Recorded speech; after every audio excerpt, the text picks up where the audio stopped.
So let's talk a little bit more about, the boss got a fresh cut. Mm-hmm. I see that. He's on mono white aggro on the right.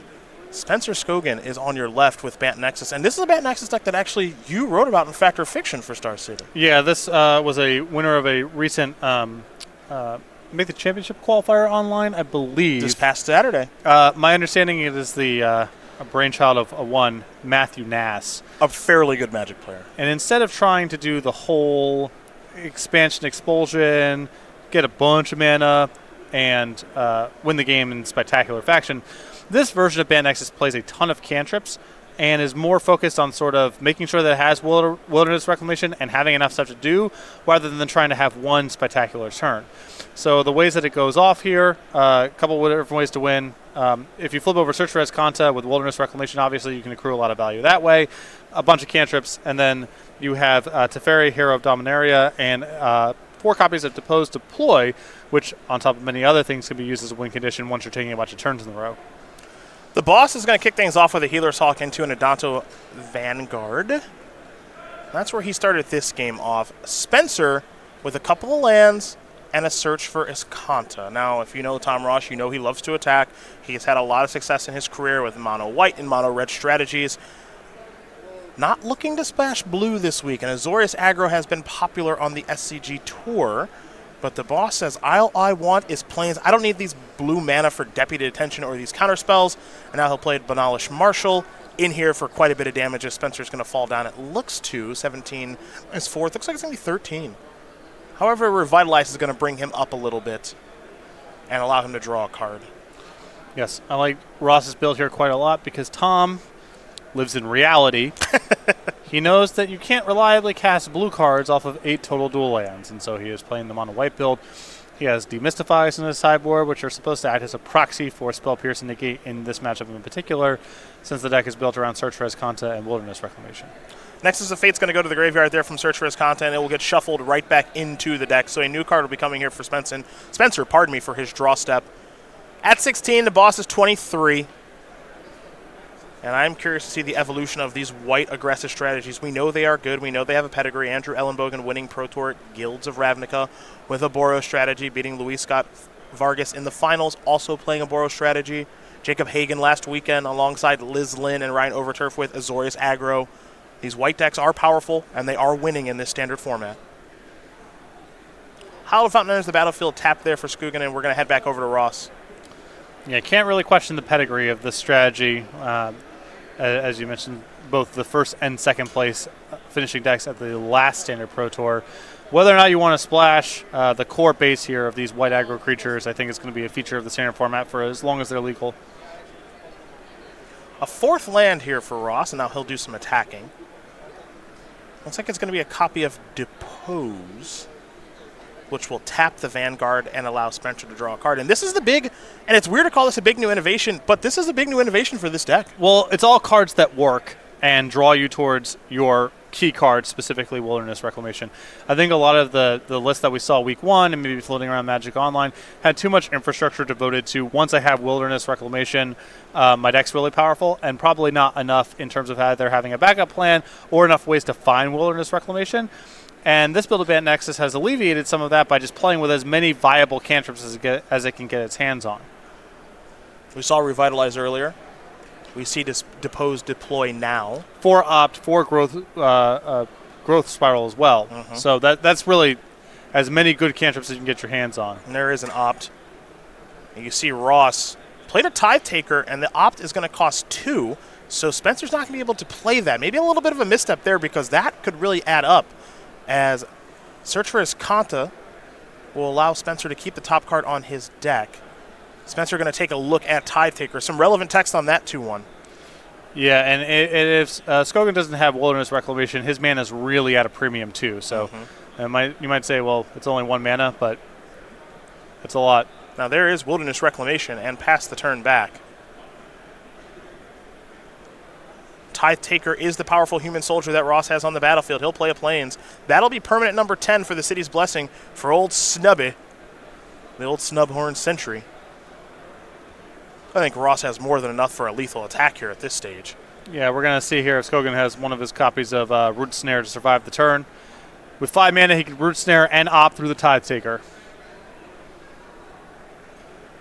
Now, of course, if you're Tom, you're probably thinking a little bit about Settle the Wreckage, but as we know, these decks, at least at this stage, don't really play that card. Yeah, 0 copies in this list, and this is a straight port from the Mythic Championship winning list. So, and also, you get in the spot again, Span Nexus, where you have to play around so many different things. I think you have to narrow the game down to one card you're playing around. There's an Adanto Vanguard. There's no way you're going to be able to pace this game to be able to beat Fog and Settle the Wreckage at the same game, so you got to choose the one you want to play around. And now here's the card that Tom actually wrote about this week on SCG Premium. It is Unbreakable Formation, the very, very, very powerful addendum instant. In this instance, we'll be giving Tom Vigilance, +1/+1 to all of his creatures, and his creatures are indestructible at this stage. But that doesn't do anything against Settle the Wreckage if Spencer has it. But again, we know that the deck doesn't play it. Yep. And a way to play around sweepers here, and also in the mirror where creatures are similarly sized, +1/+1 on all your stuff can lead to a major trump in combat. This will be an opt. Spencer maybe needs to find a Root Snare, and Tom has done a nice job of putting a lot of pressure on Spencer. He'll tap 3 mana, and this will be a copy of the Fog. So Spencer will get to play at least one more turn. The question is, will he get to play another past that, as Search for Escanta will take a look at the top card of the deck. There is a Teferi in hand right now for Spencer. So the big payoffs from this spot, from Scogin's perspective, are Nexus of Fate and Root Snares. That's all you're looking for here. Trying to get that snowball rolling, as Breeding Pool is going to enter the battlefield untapped. Because Tom has no recourse from the spot. All he can do is present lethal every single turn and force Scogin to have something. But it's not that hard for Scogin to keep him off of doing a meaningful game action for the rest of the game. Here's Teferi. That's going to minus on the Tithe Taker. I do think Spencer is paying too much for his spells. Yeah, he appears to be overpaying on his own turn. And Tithe Taker only affects doing Tom's stuff turn. on opposing turns. Yeah. Well, Wilderness Reclamation is going to allow Spencer to untap all of his lands. Tom has lost his Tithe Taker. And Tom has drawn a card for the turn. I'm not sure what the point is of interacting with the Tithe Taker here from Scogin's perspective. You know, it doesn't prevent you from casting any sort of fog. And Ross has way past lethal, even down one of his threats. So I suppose we'll see in a moment here. But yeah, I do think that Tom is the way that he is kind of thinking about the attack is he's probably trying to figure out if there's a way for him to balance around Settle the Wreckage. Right, because Scogin's play from last time with the Teferi does make some sense if he's trying to settle. Yeah, that's the one card that would come to mind. But again, how are you know, Scogin's getting to the point where his Search for Escanta is going to transform. I just don't think you can try to pace this game over the course of several turns. No, I think I'm with you there. I think trying to walk the tightrope or the balancing act isn't really going to work. This will be a copy of Growth Spiral. I picked up a copy of Depose Deploy. Deploy might be able to buy some time here. Well, I mean, certainly if Ross does kind of a half-hearted attack. This split card means that 2 1/1s will enter the battlefield and 2 life will be gained. So this might just be some sort of weird makeshift fog in this instance. Yeah, I guess I would have preferred for Scogin to allow Tom to go into combat here. Yep. Because if Ross makes some sort of half-measure attack trying to play around Settle the Wreckage, then you buy a lot of time with that deploy. If you kind of present everything ahead of time, then you can safely just alpha. Curious, is there a reason that Tom's creatures are untapped? It looks like he attacked. I don't think they all have that. I don't think they have vigilance. Yeah, they get it the previous turn, right? Yeah. Or is that not true? It can't. Yeah. Okay. Yeah, there we go. Okay, yeah. Right. I was gonna say I don't think that tracking of vigilance persists. So that's not a thing. Yeah, right. That's a one-turn thing. Now here's a Conclave Tribunal. Decisions. Teferi or Wilderness Reclamation, partner. Or Search for Escanta. Yeah, I mean, you're saying Scogin's got 2 draw steps to do something. The Search for Escanta, I think, is the most threatening card there. All right. Oh, going to plus with Teferi. Because he's in a position to flip. What does all the extra mana matter if he's down to just 2 cards in hand? Sure. He can do whatever he's going to do. Well, Search for Escanta is going to bite the dust from the Conclave Tribunal. A timely draw step there for Tom Ross. Scogin does get to take 2 draw steps, 1 for the turn, 1 for the Teferi. That's an Arc of Oroska. What is this? Another Wilderness Reclamation? All right, so 2 triggers, 1, 2, 3, 4, 5, 6, 7, 8, 9, 10. So that's the city's blessing. So maybe he gets 1 look out of the arc. Yeah. All right, so float 3. Okay, draw. Did he get there? That's just a breeding pool to go along with the Temple Garden in hand. I think. Well, he still gets one more. I guess one more crack at it, right? Yep. Okay. Okay. Let's do it again. Hi-ya. Opt. Okay. About a redraw. There's also a Teferi trigger that has to occur too, I believe. Yep. Still for untapped 2 lands. Opt only cost 1. Okay. Take a look. Don't draw just yet. Scry first, of course. Top card becomes the bottom, and Search for Escanta, I think. One of the few pure misses in this spot.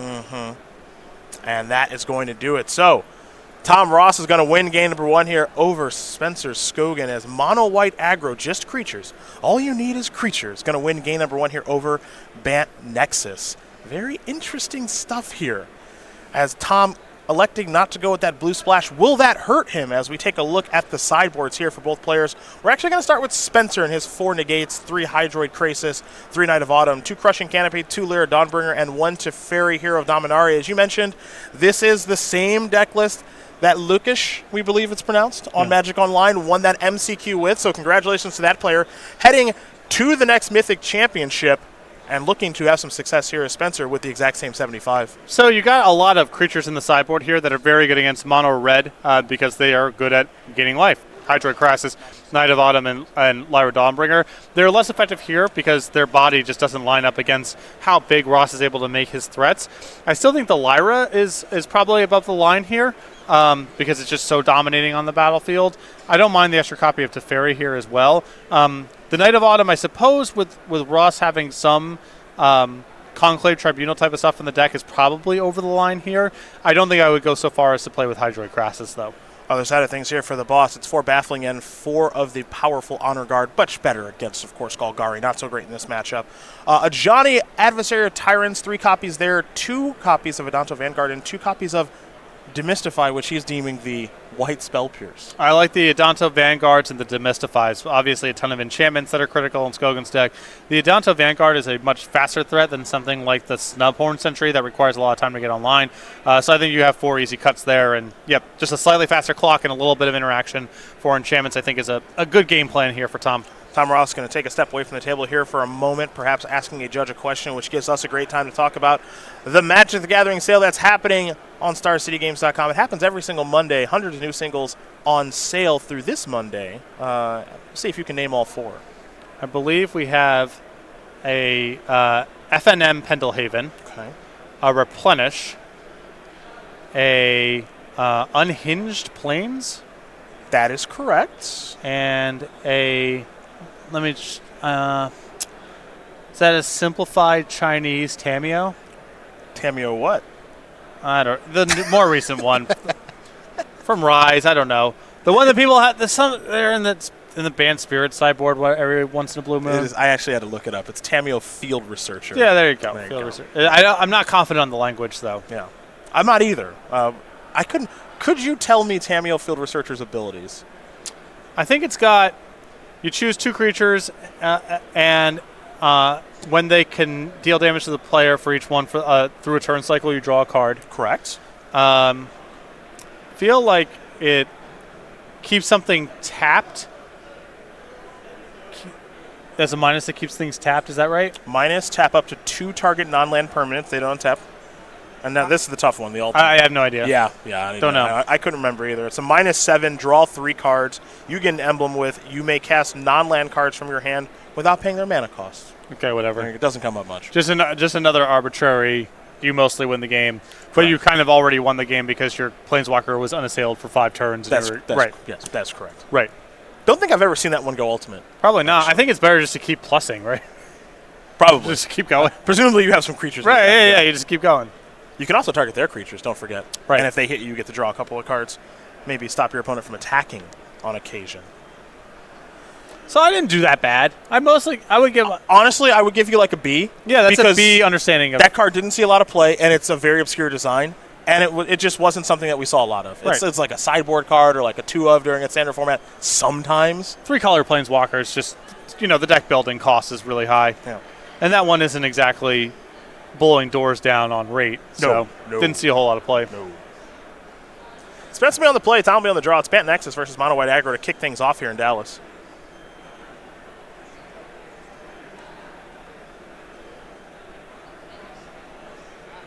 We'll see where Spencer does want to start with this powerful Bant Nexus deck. We are still going through kind of the iterations of this archetype.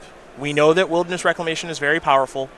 It's just about finding the best version. These Bant Nexus Wilderness Reclamation decks have been having much more success online than in real-life tabletop tournaments.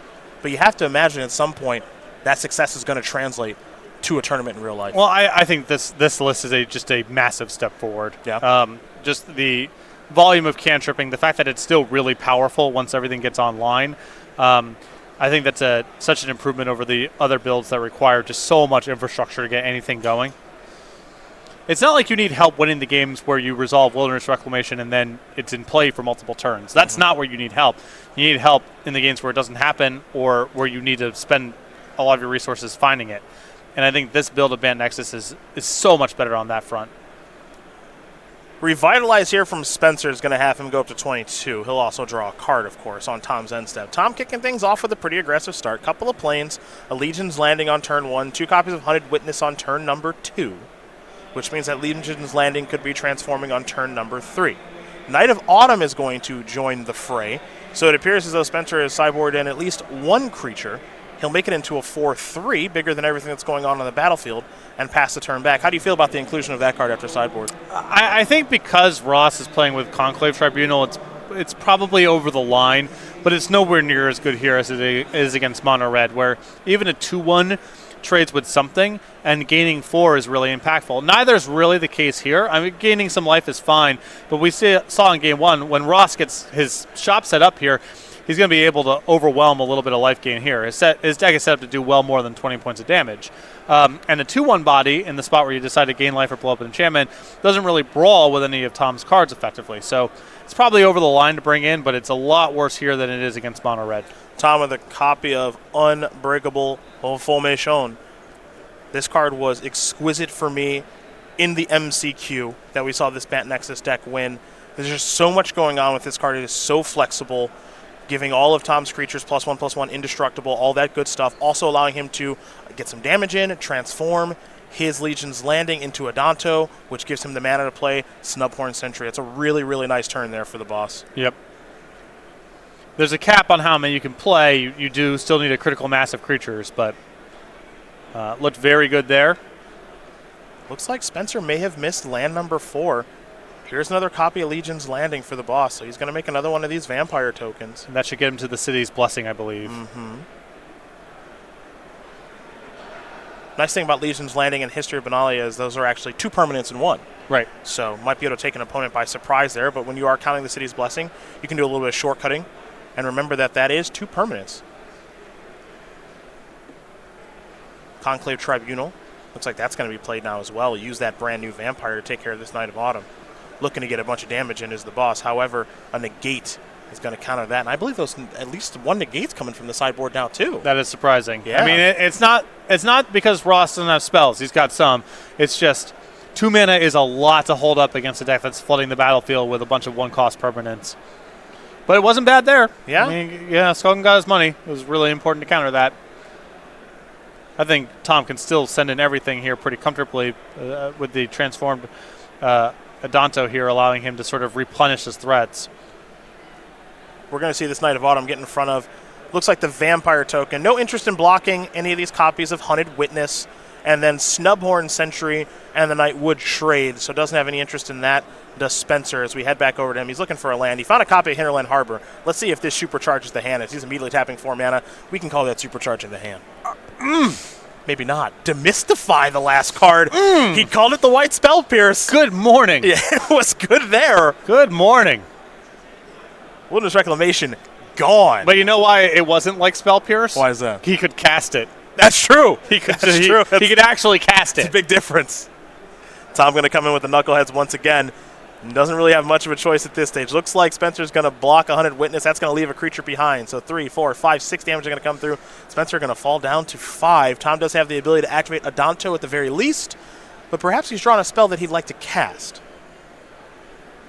And with Scogin unable to cheat on mana and missing land drops, it's going to be hard for him to keep his head above water here. That Demystify was filthy. Scogin at 5 right now. Boss, well, his life total's pretty high at 26. That one doesn't matter all that much. The follow-up is History of Benalia.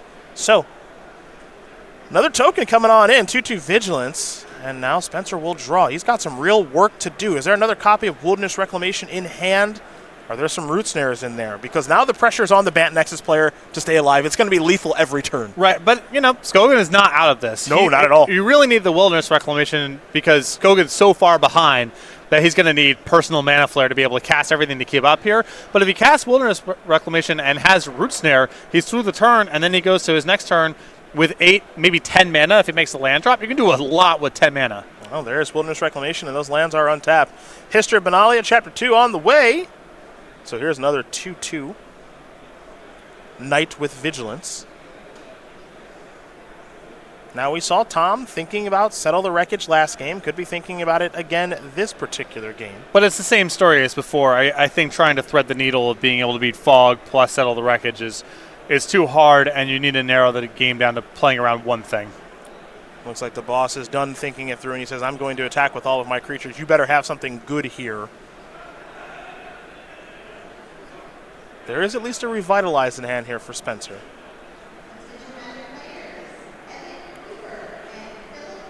Here is Revitalize. And gain 3 and draw a card. Didn't get a great look at it. It may have been a copy of Growth Spiral there for Spencer. I mean, it's Root Snare or Bust. We're going to find out here in a moment. Is that where we are now? Is it because, let's see. I guess 2, 4, 5. No, I guess he can just trade off with the Snub Horn. If you block Snubby, he goes down to 1, right? Yeah. That's what I'm seeing. Ooh. Okay. So this is 3, 4, 5. That's still 7. 3, 4, 5, 6, 7. Okay, so down to 1. Okay.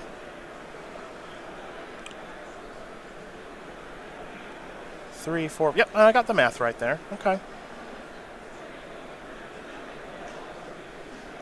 This also leaves Knight of Autumn on the battlefield. I suppose there's some interest in that. Now, of course, when History of Benalia goes off next turn, Chapter 3 is read. Well, then those knights are very large. Yeah, I mean, it's way past lethal, and now we're moving to the part of the game that's just can Scogin either keep up a bunch of fogs here and power through his deck that way, or do something so good with Nexus of Fate that, you know, by the time Ross gets another turn, if he gets another turn, too much damage has been done. Another copy of Wilderness Reclamation has been drawn here. And it looks like it's going to be deployed. Okay. So, trigger 1, untap those lands. This is a Revitalize. Up to 4. Draw a card. Lyra's the draw. And Scogin with Root Snare in hand. Okay. Untap all these lands. So it looks like he's going to get another turn.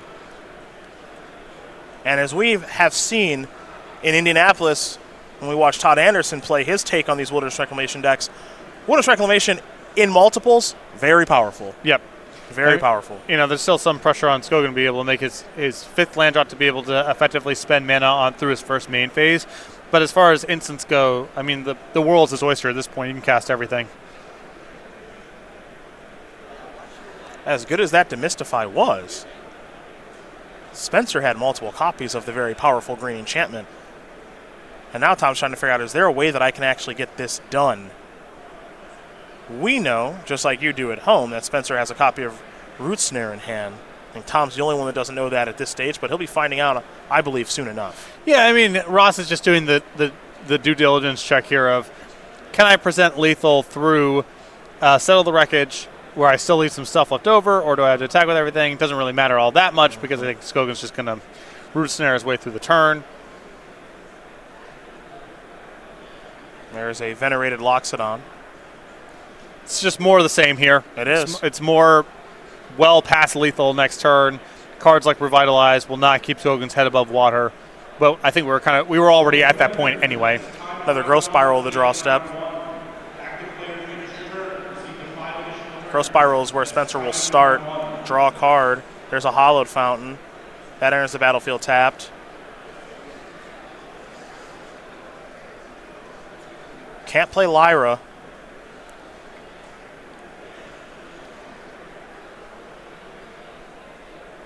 Yeah, and there's just nothing else going on there. It looks like another copy of Wilderness Reclamation, Lyra, and a Search for Escanta. So Tom Ross is going to win this match here over Spencer Scogin.